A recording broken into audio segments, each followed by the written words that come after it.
It happened in broad daylight. A decorated black veteran, still wearing his military uniform, was stopped on a quiet street by two police officers. But instead of honor or respect, he was met with suspicion and aggression. Within seconds, the man who once stood on battlefields defending his country was forced against a car, handcuffed like a criminal. Bystanders pulled out their phones, unable to believe what they were seeing.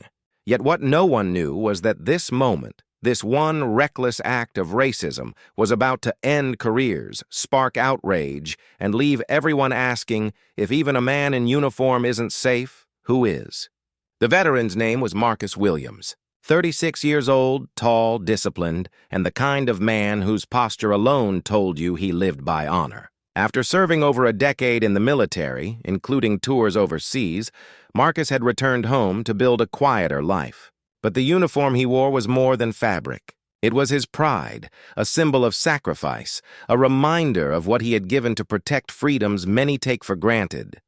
On this day, Marcus was walking home after speaking at a local school, where he had inspired young students with his story of service and resilience. He carried nothing but a folder of papers, a symbol of hope for kids who looked up to him. But as he strolled along the sidewalk, the screech of tires disrupted the calm. A police cruiser pulled up beside him, two officers inside eyeing him suspiciously. To Marcus, encounters like this were not unfamiliar. As a black man in America, he had faced prejudice before, even while in uniform, but he had always hoped that his service might shield him from the worst of it. He was wrong. The officers stepped out, their hands resting on their belts, voices laced with hostility. They claimed he fit a description. They didn't ask for ID. They didn't ask questions. They saw only his skin color, not the medals on his chest. In moments, Marcus was shoved onto the hood of the cruiser, cold handcuffs biting into his wrists. The crowd that gathered watched in silence, anger bubbling just beneath the surface. Phones were raised. Cameras clicked on. What was unfolding wasn't just an arrest. It was humiliation, fueled by nothing but racism. Marcus didn't resist. He had learned long ago that resisting only made things worse. But inside, his heart pounded. Not from fear for himself, but from the deep ache of knowing his dignity was being stripped away in front of strangers. A man who had risked his life for freedom was being denied his own. The officers spoke to him like he was worthless, throwing around accusations and pretending authority gave them the right to humiliate. They didn't see the uniform, or maybe they did and chose to ignore it. Whispers ran through the crowd. Some people muttered, "That's a soldier. Look at his uniform." Others said, "They don't care. They just see a black man." The tension thickened with every second, the air heavy with disbelief and anger. One teenager, recording on his phone, whispered to his friend, "This is going online tonight. The world needs to see this." Through it all, Marcus stayed composed. He looked straight ahead, his breathing steady, refusing to give them the satisfaction of breaking his spirit. Then, when finally given the chance, he made one simple request: a phone call. The officers smirked, mocking the request like it was a joke. But Marcus's calmness unnerved them, and eventually they shoved a phone into his cuffed hands. He dialed a number with precision.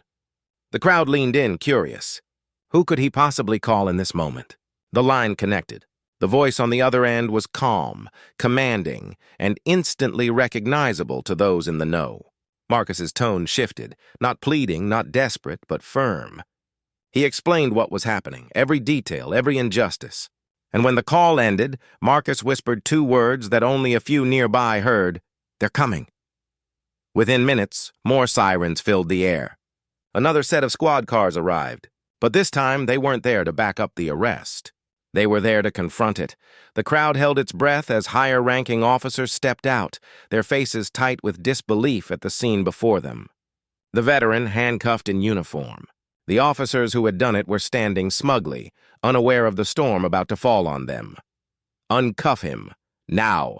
The order was sharp and undeniable. The two arresting officers froze, hesitation flashing across their faces. But the look from their supervisors made it clear. There would be no defending this. With fumbling hands, they unclasped the cuffs, releasing Marcus's wrists. The silence was deafening. The crowd, still recording, now had proof not only of the injustice but also of its undoing. The veteran stood tall, adjusting his uniform, the dignity that had been momentarily stolen returning in full force. And then came the part that shattered the officer's arrogance completely. As Marcus stood beside the supervisors, it became clear who he was. Not just a veteran, but a man deeply connected to the very leaders now standing before them. The call he had made wasn't random.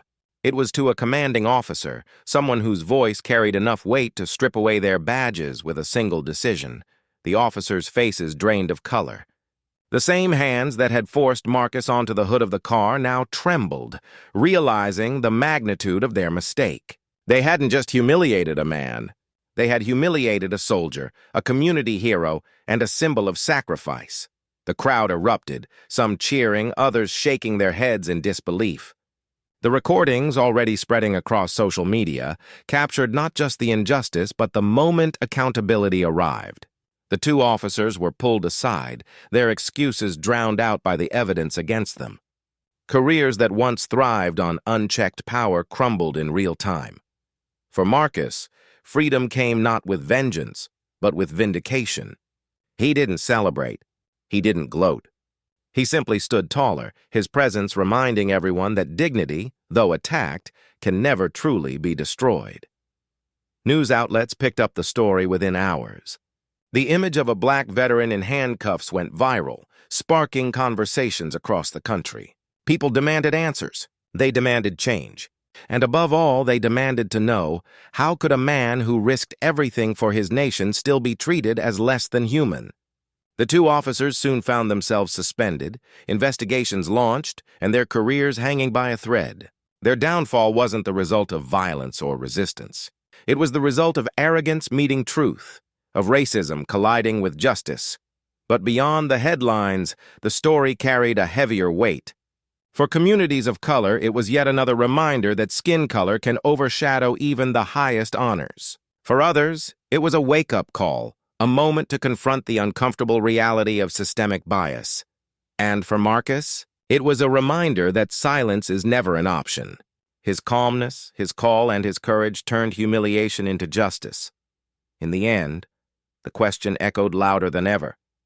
If even a man in uniform isn't safe, who is?